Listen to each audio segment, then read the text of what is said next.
हरे Krishna. Krishna conscious books YouTube channel में आपका स्वागत है। हम रीड कर रहे हैं शिला प्रभुपाद लीलामृत। हम रीड कर रहे हैं चैप्टर नंबर 6। अभय ने स्पष्ट किया कि समस्या यह है कि संसार में कृष्ण भावना भावित भक्तों का अभाव है। भौतिक प्रकृति के वशीभूत नेताओं से संसार की समस्याओं का समाधान कभी संभव नहीं होगा।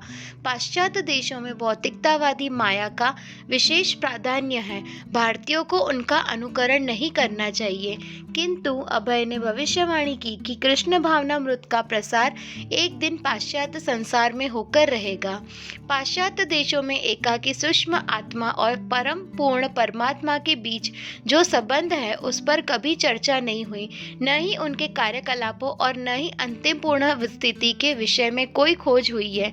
इसलिए यद्यपि उन्होंने इतनी अधिक भौतिक उन्नति कर ली है, तथापि वे इंद्रिय भोग के जलते विष में तड़फड़ा रहे हैं। हमें पूर्ण विश्वास है कि भारत के पास सच्ची शांति का जो सूत्र है वह एक दिन उन तक पहुंचेगा। अभय ने लेख गौड़ीय पत्रिका में नियमित रूप से छपने लगे। उनके गुरु भाइयों को वे पसंद आए।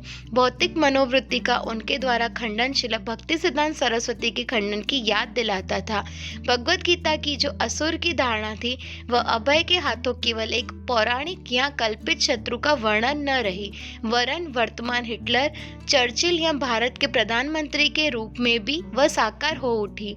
लेकिन जैसा कि अभय ने संकेत किया, वे जो भ्रष्ट नेताओं का खंडन कर रहे थे वह उनकी ओर से नहीं था। वे केवल कृष्ण के शब्दों को दोहरा रहे थे।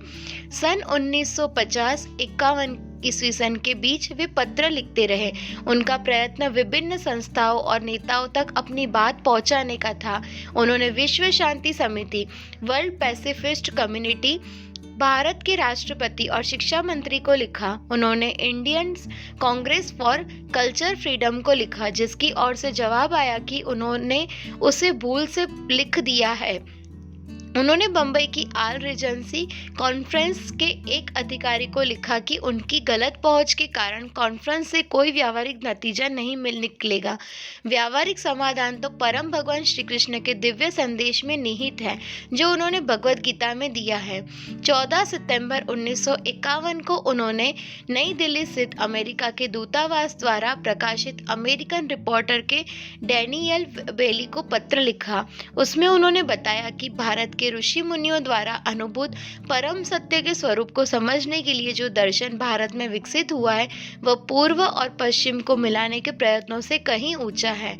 श्रीमान बैली ने उत्तर दिया कि वे पाश्चात्य संसार पर पड़ने वाले पूर्व के दार्शनिक और धार्मिक प्रभाव से परिचित थे। उन्होंने न्यूयॉर्क नगर स्थित एक योगाश्रम की प्रगति का उदाहरण दिया, जिसका उन्होंने लिखा अमेरिकी प्रोटेस्टों पर किंचित प्रभाव था। लेकिन जब अभय ने जानना चाहा कि वह क्या उनका एक लेख अमेरिकन रिपोर्ट में प्रकाशित हो सकता है, तो श्रीमान बैली ने उत्तर दिया, यदि अमेरिकन रिपोर्ट में हम गीता को पर्याप्त स्थान देते हैं तो यह न्यायोचित होगा कि हम अन्य विचारधाराओं को भी उतना ही स्थान दें, और हमारी इच्छा न किसी का खंडन करने की है न मंडन करने की, वरन उनको ठीक समझने में सहायता करने की है। आगे एक और पत्र में अभय ने श्रीमान बैली के इस मत से मतभेद प्रकट किया कि लोगों को प्रोत्साहित करना चाहिए कि धर्म की वे अपनी निजी व्याख्या करें। कम बुद्धि वाले लोग हमेशा उन लोगों से मार्गदर्शन प्राप्त करते हैं जो जीवन के सभी क्षेत्रों में उनसे आगे हैं। अभय ने डेट्रॉयट स्थित फोर्ड फाउंडेशन तक को पत्र लिखा और एक स्टाफ सहायक ने उन्हें उत्तर दिया कि खेद के साथ आपको सूचित करना है कि आपने जो बुद्धिमान लोगों की एक संस्था कायम करने का सुझाव दिया है उसका प्रतिपादन हम नहीं कर सकते। फोर्ड फाउंडेशन के पास कोई ऐसा कार्यक्रम नहीं है जिससे आपके द्वारा वर्णित आपके विशिष्ट विचारों का समावेश किया जा सके। यद्यपि अभय के अधिकतर सुझाव अस्वीकार कर दिए जाते थे, लेकिन कभी-कभी उन्हें सराहना के पत्र भी मिलते थे। इलाहाबाद विश्वविद्यालय के एक professor doctor Mohammad Saeed PhD ने लिखा कि ऐसा लगता है कि आपने प्राचीन भारत की सार्वभौमिक शिक्षाओं को आत्मसात कर लिया है, जो सचमुच प्रशंसनीय है। उत्तर प्रदेश के राज्यपाल ने उत्तर दिया, आप उत्कृष्ट कार्य कर रहे हैं, क्योंकि इससे उत्कृष्ट कुछ नहीं है कि मनुष्य भगवान में चित्त लगाए। अभय अपने पत्रों में लोगों को न केवल परामर्श देते, वरन वे इस बात का भी संकेत करते कि व्यावहारिक सहायता भी दे सकते थे। यदि उन्हें किसी संस्था की सहायता मिल जाए तो वे बहुत सारी चीजें करने को तैयार थे।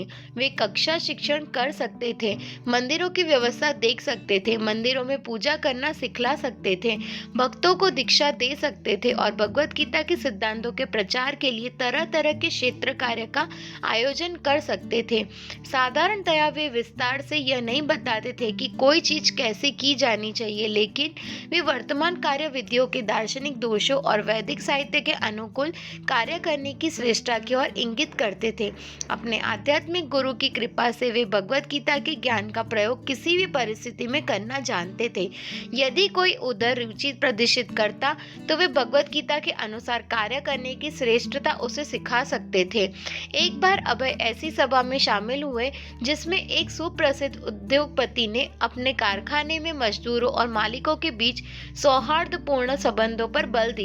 ऐसी सभा में उपस्थित रहने के पश्चात अभय ने उसे एक लंबा पत्र लिखा और सामूहिक हरे कृष्ण गान से उत्पन्न हो सकने वाले अच्छे प्रभाव के बारे में विचार करने का सुझाव दिया।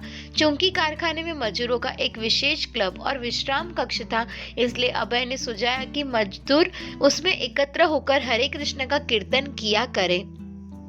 अभय हर एक से जोर देकर कृष्ण के प्रति समर्पण होने के लिए कहते, लेकिन अधिकतर लोगों की अपनी निजी विचारधाराएं थी और वे अभय को सांप्रदायिक और धर्मांतरकारी समझते। लेकिन अभय ने लिखा कि भगवत गीता सार्वजनीय है और भगवान को किसी भी कार्यक्रम से बाहर नहीं रखे जा सकते, धर्मनिरपेक्ष राज्य में भी नहीं। सभी जीवों के पिता होने के कारण कृष्ण के अधिकार क्षेत्र में सभी कार्यक्रम, संगठन और प्रशासन आते हैं। विशेषकर भारतीयों को भगवत गीता के सार्वभौमिक विस्तार के महत्व को समझना चाहिए। यद्यपि अभय के सुझाव के पीछे हमेशा कार्य की कोई न कोई योजना होती थी, लेकिन पहले वे पत्र व्यवहार करने वाले व्यक्ति की रुचि का पता लगाते थे। उन्हें कोई विशेष रुचि का व्यक्ति नहीं मिला और बार बार उनके सुझाव अस्वीकार कर दिए जाते थे, लेकिन वे निरुत्साही कभी नहीं हुए। वे हमेशा किसी सहानुभूतिकर्ता के मिलने की आशा लगाए रखते। वे अपने सभी पत्रों और उनके उत्तरों की प्रतिलिपियां सुरक्षित रखते थे। किसी पत्र व्यवहारी की ओर से सराहना का एक शब्द या रुचि का रंच संकेत उनके लिए काफी होता और वे एक दूसरा विचारशील पत्र लिख डालते। भगवान चैतन्य के लक्ष्य के प्रति गौड़ीय मठ के से नेतृत्व की अपेक्षा किए बिना ही उसमें गहरे समर्पण का भाव विकसित हो गया था। उन्हें अब भी आशा थी कि उनके गुरु भाई आपस में मेल करके प्रचार कार्य में लग जाएंगे, लेकिन उन्होंने अपनी तनिक भी शक्ति का उपयोग मठों में नहीं किया, क्योंकि ऐसा करने का मतलब था किसी न किसी गुट में शामिल होना। गौड़ीय मठ के आंतरिक कलह से बचते हुए अभय अकेले ही पत्र लिखने का अभियान चलाते रहे। वे स्वयं को भगवत गीता का प्रचारक और बैक टू गॉड हेड पत्रिका का संपादन कहकर अपना परिचय देते थे। सन 1948 ईस्वी सन में अभय ने अपनी लखनऊ की फैक्ट्री बंद कर दी। कर्मचारियों का वेतन देने में वे पिछड़ गए थे और सन 1946 ईस्वी सन से पिछला किराया किश्तों में चुका रहे थे, लेकिन जब बिक्री कम हो गई तब फैक्ट्री को चलाते रहना असंभव हो गया। वे सब कुछ खो बैठे। श्रील प्रभुपाद, मैंने लखनऊ में एक बड़ी प्रयोगशाला स्थापित की। वे सुनहरे दिन थे। कारोबार में आशातीत उन्नति हुई। रासायनिक उद्योग का हर आदमी यह जानता था, लेकिन उसके बाद क्रमशः हर चीज में हास्य हो गया।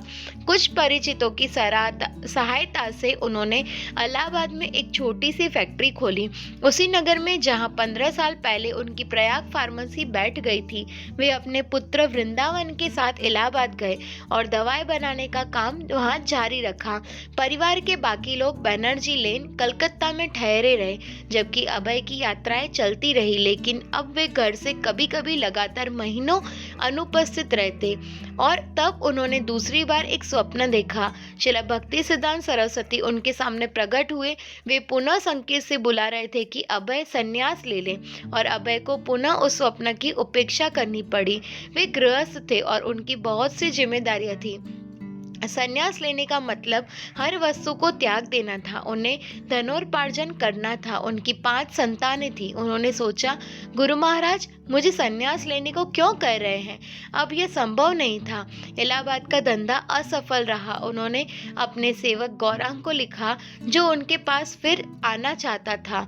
इस समय धंधे की हालत बहुत अच्छी नहीं है। जब हालत में सुधार होगा और यदि उस समय तुम्हें अवकाश होगा तो मैं तुम्हें बुलाऊंगा। उन्होंने जी जान से काम किया, लेकिन परिणाम अच्छा नहीं हुआ जैसा कि वे हर वस्तु को देखते थे।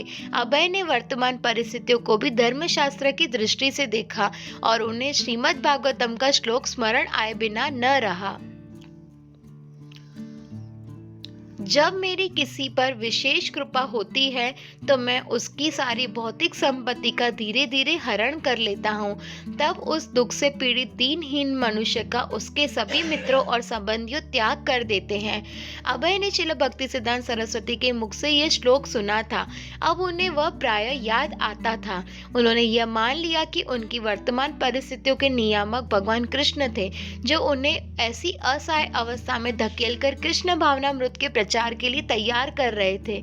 श्रील प्रभुपाद किसी न किसी प्रकार भगवान चैतन्य महाप्रभु के संदेश का प्रचार करने की मेरी इच्छा बढ़ती गई और दूसरा पक्ष निर्बल होता गया। मैं उधर से विमुख नहीं था, लेकिन कृष्ण ने मुझे विवश किया। तुम्हें इसका त्याग करना ही होगा। इतिहास जानता है कि किस प्रकार यह सांसारिकता के प्रति मेरा लगाव कम होता गया, कम होता गया, कम होता गया। श्रीमद् भागवतम में रानी कुंती ने भी प्रार्थना की थी, मेरे प्रिय भगवान कृष्ण आपको सहज ही पाए जा सकते हैं, लेकिन केवल उन्हीं लोगों द्वारा जो हर तरह से रिक्त हो गए हैं, जो भौतिक उन्नति के पद पर है और सम्मानीय कुल, अपार संपत्ति, उच्च शिक्षा और शारीरिक सौंदर्य के बल पर आगे बढ़ने का प्रयत्न कर रहे हैं। वे निष्कपट भाव से आपकी संगति में नहीं जा सकते। श्रील प्रभुपाद अतएव सन 1950 ईस्वी सन में मैं व्यावहारिक रूप से निवृत्त हो गया, लेकिन मैंने एकदम अवकाश नहीं लिया। जो थोड़ा बहुत धंधा चल रहा था उससे कुछ संपर्क बना रहा। धीरे धीरे धंधा लगभग समाप्त हो गया। जो कुछ रह गया वह ठीक था। तुम्हें जो कुछ करना हो करो। अभय की पत्नी अपने पुत्रों के साथ 72 महात्मा गांधी रोड स्थित अपने पिता के घर चली गई। उनका तर्क था कि अब उनका आर्थिक भरण पोषण खतरे में पड़ता जा रहा था। अभय का अधिकतर समय घर से बाहर बीतने लगा। वे परिवार से क्रमशः कटते जा रहे थे। जब कई महीनों के बाद वे अपनी पत्नी और बच्चों से मिलते तो उनके ससुर उनकी आलोचना करते, तुम हमेशा बाहर रहते हो, हमेशा भगवान की पूजा में लगे रहते हो, परिवार की देखभाल नहीं कर रहे हो। अभय से जब भी हो सकता वे परिवार के लिए कुछ धन भेज देते। श्रीमान सुधीर कुमार दत्त, अभय के भतीजे, मैं कभी कभी देखता कि वे यानी अभय किस प्रकार बहुत सी बातों के बारे में सोचते रहते, परिवार के बारे में, लिखने के बारे में और धंधे को उत्तरोत्तर बढ़ाने के बारे में। क्या करूं? वे धंधे से अधिक धन कमाने के बारे में गंभीरता से सोचा करते हैं, लेकिन उनका मतलब यह था कि धंधे को अधिक समय दें, और लिखना तो वे कभी छोड़ नहीं सकते थे। वे अधिक से अधिक लिखते रहते और कभी कभी लोग उन्हें अपशब्द भी कर बैठते, अरे तुम तो धार्मिक चीजें लिखने में लगे रहते हो, केवल भगवान के बारे में विचार मग्न रहते हो, तुम्हारे परिवार का भरण पोषण कौन करेगा? अपने परिवार के लिए तुम क्या करोगे? कभी कभी अभय दलील लेते, इस परिवार ने मेरे लिए क्या किया है, मैं भगवान को क्यों विस्मृत कर दूं? जो मैं कर रहा हूं वही वास्तविक है, आप नहीं समझ सकते कि मैं क्या कह रहा हूं। एक बार कलकत्ता जाने पर अभय अपने ससुर के घर पर रुके, जहां उन्हें अपने कमरे में ठहरा गया। जब उनकी पत्नी ने भोजन परोसा तो उन्होंने देखा कि हर चीज बाजार से खरीदी हुई है। उन्होंने पूछा, ये सब क्या है? राधा रानी ने उत्तर दिया, आज रसोइया बीमार है। अभय ने सोचा, अच्छा होगा कि हम पत्नी के पिता के घर में न रहे, नहीं तो वह और अधिक बिगड़ जाएगी। इसलिए उन्होंने अपने परिवार को चेतल स्ट्रीट स्ट्रीट स्थित एक अन्य ठिकाने पर पहुंचा दिया। वहां वे परिवार के साथ कभी कभी कुछ महीने रुकते। वे लेख लिखने में लगे रहते और काम धंधे में कम से कम समय लगाते, लेकिन उनका अधिकतर समय इलाहाबाद में बीतता। इलाहाबाद में अभय, जो जब 54 वर्ष के हो गए थे, वानप्रस्थ जीवन बिताते थे। वे परिवार और व्यवसाय से संबंधित उन सभी क्रियाकलापों के प्रति उदासीन हो गए थे जो एक गृहस्थ के लिए उत्तरदायित्व और प्रसन्नता के प्रमुख विषय होते हैं। अपने लेखों में अभय कई बार ब्रह्मचर्य, गृहस्थ, वानप्रस्थ और संन्यास के 4 आश्रमों या वैदिक समाज के आध्यात्मिक विभागों के बारे में लिख चुके थे। पहले विभाग ब्रह्मचर्य आश्रम में माँ बाप किशोर बालक को गुरु के पास या गुरुकुल में भेजते हैं, जहाँ वह अपने गुरु के निर्देशन में वैदिक साहित्य का अध्ययन करता हुआ सादा जीवन बिताता है। इस तरह वह अपने बचपन और किशोरावस्था में सादगी और आध्यात्मिक ज्ञान के सिद्धांतों को सीखता है, जो उसके पूरे जीवन का आधार बनते हैं। 21 साल की अवस्था में ब्रह्मचारी विवाह कर सकता है और इस प्रकार गृहस्थ आश्रम के दूसरे आश्रम में प्रवेश करता है, या भक्ति सिद्धांत सरस्वती की तरह वह आजीवन ब्रह्मचारी बना रह सकता है। अपनी किशोरावस्था में अभय ब्रह्मचारी थे और अपने माता पिता से उन्होंने कृष्ण के प्रति भक्ति के सिद्धांतों को आत्मसात किया था। यद्यपि वे घर में रहते थे, लेकिन उनका पालन पोषण ब्रह्मचारी के समान हुआ था और 21 वर्ष की अवस्था में विवाह होने पर उपयुक्त समय पर गृहस्थ आश्रम में प्रविष्ट हुए थे। गौर मोहन के उदाहरण से उन्होंने जान लिया था कि पारिवारिक जीवन बिताते हुए भी कोई कृष्ण का भक्त कैसे बना रह सकता है। और वैष्णवों की भांति अभय और उनकी पत्नी भौतिक पारिवारिक जीवन के अतिवादों से हमेशा बचे रहते थे। 50 वर्ष का हो जाने पर माना जाता है कि मनुष्य को पारिवारिक कार्यकलापों से अलग हो जाना चाहिए और यही व्यवस्था वानप्रस्थ कहलाती है। वानप्रस्थ आश्रम में पति पत्नी दोनों समझौता कर लेते हैं कि वे साथ रह सकते हैं, लेकिन बल आध्यात्मिक भागीदारी पर होता है। वानप्रस्थी के रूप में वे भारत के विभिन्न तीर्थ स्थानों की यात्रा एक साथ कर सकते हैं। यह अवस्था भौतिक संसार से अनिवार्य प्रस्थान की तैयारी के रूप में होती है। इस प्रकार वैदिक आश्रम मनुष्य को इस योग्य बनाने के लिए कि वह सांसारिक जीवन की पूरी तरह व्यतीत कर लेने के बाद जन्म मरण के चक्र का अंत करके शाश्वत आध्यात्मिक लोक की प्राप्ति कर सके। 50 वर्ष के मनुष्य को वृद्धावस्था को प्राप्त होते हुए अपने शरीर को देखकर यह जान लेना चाहिए कि अनिवार्य मृत्यु निकट आ रही है और समझदारी इसी में है कि उसके लिए तैयारी की जाए। अंतिम अवस्था संन्यास आश्रम में मनुष्य अपनी पत्नी को एक सयाने लड़के की देखरेख में रख देता है और अपने को पूर्ण रूप से परम भगवान की सेवा में समर्पित कर देता है। पहले संन्यास आश्रम का तात्पर्य होता था हिमालय में तपस्या का एकाकी जीवन बिताना, किंतु गौड़ीय वैष्णव परंपरा में श्रील भक्ति सिद्धांत ने प्रचार कार्य पर बल दिया था। यद्यपि अभय ने औपचारिक रूप से तय नहीं किया था कि 4 आश्रमों में से वे किस आश्रम में हैं, लेकिन वे गृहस्थ की अपेक्षा वानप्रस्थीय जीवन यापन करते अधिक लगते थे। उन्होंने काम धंधे में अपनी असफलताओं और अरुचिकर पारिवारिक जीवन को कृष्ण का वरदान माना, जो उन्हें पारिवारिक उत्तरदायित्वों से मुक्त करके श्री भक्ति सिद्धांत सरस्वती द्वारा आदिष्ट प्रचार कार्य की ओर पूर्ण रूपेण उन्मुख कर रहा था। इलाहाबाद में अभय ने इतना धन इकट्ठा कर लिया था कि वे बैक टू गॉडहेड का प्रकाशन पुनः कर सके और 1952 ईस्वी सन की फरवरी में 57 बी कैनिक रोड के उनके सांप्रदायिक कार्यालय और आवास से 8 साल बाद उसका पहला अंक प्रकाशित हुआ, जैसा कि पहले होता था। इस बार भी लेखक टंकण संपादन मुद्रण से मिलता जुलता और अंत में हाथ से वितरण तथा डाक से भारत के सम्मानीय नेताओं को प्रेषण सब कुछ उन्हें ही करना पड़ा। उन्हें लगा कि इलाहाबाद में या अन्यत्र उनके रहने का यही वास्तविक उद्देश्य था। वह धन का सर्वोत्तम उपयोग था और यही मानवीय जीवन का उद्देश्य भी था। उसे परम भगवान के गुणगान में पूरी तरह से लगाया जाए, अन्य सब कुछ अस्थायी और शीघ्र नष्ट होने वाला था। जब अभय अपने परिवार से मिलने कलकत्ता जाते थे तो उनके पुराने मित्र उनके कमरे में इकट्ठे हो जाते थे और वे भगवत गीता पर प्रवचन करते और शिक्षण देते थे। अभय अपनी पत्नी और परिवार को चर्चाओं में भाग लेने के लिए बुलाते थे, लेकिन वे ऊपर के कमरे में हठ पूर्वक बैठ जाते और प्रायः मानो उनके प्रवचन की अवज्ञा करने के लिए चाय पीने में लग जाते थे। अभय उनका पालन कर रहे थे, वे अब भी उनसे साचार्य बनाए हुए थे, लेकिन वे प्रवचन पर तुले थे और वे लोग परिवार में इसके लिए सुविधा नहीं प्रदान कर रहे थे। यदि अभय को पारिवारिक जीवन में बना रहना है तो उनकी पत्नी और लड़कों को इस बात को स्वीकार करना और उसे प्रसन्न होना जरूरी था कि वे पूर्ण रूप से प्रचारक हो रहे हैं। उन्हें समझना था कि अभय के जीवन का मुख्य कार्य उनके आध्यात्मिक गुरु के उद्देश्य की पूर्ति है। उनके इस परिवर्तन के प्रति वे मात्र उदासीन नहीं रह सकते थे। वे इस बात का आग्रह नहीं कर सकते थे कि अभय एक सामान्य व्यक्ति है।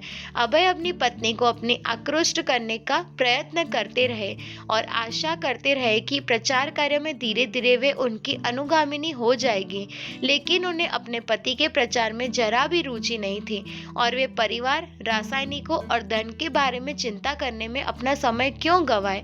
उनके संबंधी आलोचना भले ही करें, लेकिन बैक टू गॉडहेड मनुष्य जाति की सबसे बड़ी सेवा थी जो वे कर सकते थे। भगवान चैतन्य के पूर्ववर्ती और एक महान आध्यात्मिक गुरु माधवेंद्र पुरी ने सांसारिक आलोचनाओं के प्रति भक्तों की उदासीनता के बारे में लिखा था। हे देवताओं और पूर्वजों, मुझे क्षमा करना, आपकी प्रसन्नता के लिए और अधिक भेंट चढ़ाने में असमर्थ हूँ। अब मैंने निश्चय कर लिया है कि यदु के महान वंशज और कंस के महान शत्रु भगवान कृष्ण को सर्वत्र और सदैव स्मरण करके अपने पापों की प्रतिक्रियाओं से मैं अपने आप को स्वतंत्र करूं। मैं समझता हूं मेरे लिए यही पर्याप्त है, इसलिए और अधिक प्रयत्नों से क्या लाभ।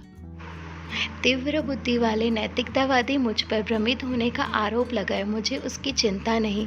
वैदिक क्रियाओं के विशेष दिग्ध भ्रमित कहकर मुझे बदनाम कर सकते हैं। मित्र और संबंधी मुझे हताश कह सकते हैं। मेरे बंधु मुझे मूर्ख कह सकते हैं। संपन्न धनो लोलुप्त मुझे पागल बता सकते हैं और प्रबुद्ध दार्शनिक दावा कर सकते हैं कि मैं घमंडी हूँ। तब भी मेरा मन गोविंद के चरण कमलों की सेवा के संकल्प से रंग मात्र भी नहीं हटता, चाहे मैं वैसा करने में असमर्थ हूँ। वे परिवार की छोटी मोटी समस्याओं को लेकर समय नष्ट क्यों करें, जबकि उनके पास भारत और संसार की समस्याओं के समाधान थे। भगवत गीता का ज्ञाता होने के रूप में उन्होंने सोचा कि उनका पहला दायित्व युद्ध, भूखमरी, अनैतिकता, अपराधजन्य विकट संकटों के समाधान देना था, जो सभी नास्तिकता के लक्षण थे। और यदि ऐसे कार्य के प्रति उनके समर्पण का अर्थ यह था कि छोटे मोटे अन्य दायित्वों की उपेक्षा होगी, तो यह कोई हानि की बात नहीं थी। मार्च 1952 ईस्वी सन में अभय ने बैक टू गॉडहेड का दूसरा अंक निकाला। उसका अधिकतर भाग श्रील भक्ति सिद्धांत सरस्वती और उनके पिता श्रील भक्ति विनोद ठाकुर के जीवन चरित्र पर अभय द्वारा लिखित एक लेख को समर्पित था। वे यानी भक्ति विनोद ठाकुर उन क्षज्ञ आध्यात्मवादियों के सिद्धांतों का कड़ा प्रतिवाद करते थे। उनका प्रचार भगवान चैतन्य के नाम पर हो रहा था। सरकार की सेवा में एक बड़े अधिकारी के पद पर रहते हुए भी उन्होंने अपने साहित्यिक लेखों द्वारा सुधारवादी आंदोलन का सूत्रपात किया। गृहस्थ का जीवन बिताते हुए और मजिस्ट्रेट के रूप में कार्य करते हुए उन्होंने बंगाली, अंग्रेजी, संस्कृत आदि भाषाओं में अनेक तरह की पुस्तकें लिखी, जिनमें भगवान चैतन्य के प्रति विशुद्ध भक्ति का सच्चा चित्र अंकित था। श्रील भक्ति सिद्धांत सरस्वती गोस्वामी महाराज को उनके बचपन से ही श्रील भक्ति विनोद ठाकुर के आंदोलन के लिए प्रेरणा मिली। उन्होंने भक्ति विनोद ठाकुर के निजी सचिव के रूप में कार्य किया और इस रूप में श्रील भक्ति विनोद ठाकुर ने भगवान चैतन्य के उद्देश्य के प्रचार के लिए उन्हें अपने अभिवक्ता की दिव्य शक्ति प्रदान की। और इस प्रकार श्रील भक्ति विनोद ठाकुर के निधन पर श्रील सरस्वती ठाकुर ने उस सुधारवादी आंदोलन का कार्यभार संभाला। अपना मासिक पत्र निकालने में व्यस्त अभय अन्य कार्यों में ऊपरी मन से लगे रहे। कभी कभी वे व्यवसाय के लिए यात्रा पर निकल जाते थे या परिवार को देखने के लिए इलाहाबाद से रात की गाड़ी पकड़कर कलकत्ता पहुंच जाते थे। जब डब्बे में भीड़ न होती तो जब अन्य लोग सो रहे होते वे लाइट जला लेते थे। रात की गाड़ी से यात्रा करने से उन्हें चिंतन करने या लिखने का भी अच्छा अवसर मिल जाता था। कभी कभी वे केवल कुछ घंटे सोते और फिर उठकर बैठ जाते और खिड़की से बाहर देखने लगते कि रात शेष है। डिब्बे के प्रकाश की किरणें परिवर्तित होकर उन पर पड़ती और खिड़कियों में उनके चेहरे की छाया दिखाई देती। 12 घंटे की यात्रा आधी पूरी होते होते आकाश में प्रकाश फूटने लगता। आकाश का रंग पहले भूरा होता, फिर हल्का नीला और तब उसमें सफेद बादल दिखाई देने लगते। कस्बों के प्रकाश दिखाई पड़ने लगते और गाड़ी चेतावनी का भौंपू बजाने लगती। जब गाड़ी किसी स्टेशन पर मंद होकर रुकती तो चाय बेचने वाले चाय चाय चाय चिल्लाते डिब्बों के साथ साथ भागने लगते। उनकी चाय की संगीतमय ऊंची लहरियों से कान भर जाते और जबकि सैकड़ों यात्री सवेरे की चाय की चुस्कियां लेने में लगे होते, चाय की गंध से वातावरण ओतप्रोत हो जाता। अपने 20 वर्ष से अधिक की विस्तृत ट्रेन यात्रा में अभय ने पाया कि सिगरेट पीने वालों और अकेले यात्रा करने वाली स्त्रियों की संख्या में उत्तरोत्तर वृद्धि हो रही थी। भारत का पाश्चात्यकरण हो रहा था और राष्ट्रीय नेता इसके लिए मार्ग प्रशस्त कर रहे थे। अंधे अंधों का मार्गदर्शन कर रहे थे। वे भगवान के बिना ही भगवान का राज्य चाहते थे। वे कृष्ण के बिना ही प्रगतिशील औद्योगिक भारत चाहते थे। खिड़की से वे देखते कि बिना जोते विस्तृत खेत खाली पड़े हैं। इतने पर भी लोग भूखे थे। अबे कभी कभी समाचार पत्र पढ़ते और उसमें से कोई ऐसा लेख फाड़ लेते जिसका बैक टू गॉड में उत्तर देने की उन्हें आवश्यकता प्रतीत होती या जो लेख लिखने के लिए उनमें उन्मेष पैदा करता। वे इस बात पर चिंतन करते कि लोगों के पास सहायता के लिए पैसे जाया जाए, किन लोगों के पास जाया जाए और कृष्ण भावना वाले भक्तों का संघ कैसे स्थापित किया जाए। न केवल भारत में वरन सारे संसार के लोग कृष्ण भावनामृत को अपना सकते थे। चैतन्य भागवत ने भविष्यवाणी की थी कि एक दिन आएगा जब भगवान चैतन्य का नाम हर गांव और कस्बे में पहुंच जाएगा। श्री भक्ति सिद्धांत की यही इच्छा थी। उन्होंने प्रचारक इंग्लैंड भेजे थे, लेकिन वे सम्राट का केवल नयाचार शिष्टाचारिक दर्शन कर सके। पंक्ति में खड़े रहे, ताज के सामने नतमस्तक हुए और तब पाश्चात्य लोगों में बिना कोई परिवर्तन लाए भारत वापस लौट आए। अभय ने बैक टू गॉड हेड विदेशों में भेजने के बारे में सोचा। उनके एजेंटों थेकर, स्पिक एंड कंपनी के संपर्क अमेरिका और यूरोप में थे। सारे संसार के लोग अंग्रेजी पढ़ते थे और उनमें से कुछ को भगवत गीता और श्रीमद् भागवतम के विचार निश्चय ही पसंद आएंगे। श्री भक्ति सिद्धांत सरस्वती यही चाहते थे। कृष्ण भावनामृत केवल भारत के लिए नहीं था, यह भारत का सबसे बड़ा उपहार था और यह सबके लिए था। हरे कृष्णा। आज यहीं पे हम अपना चैप्टर 6 समाप्त करते हैं। नेक्स्ट पार्ट में हम देखेंगे चैप्टर 7। तब तक के लिए वांछा कल्पतरुभ्यश्च कृपा सिंधुभ्य एव च पतितानां पावनेभ्यो वैष्णवेभ्यो नमो नमः। श्रील प्रभुपाद की जय।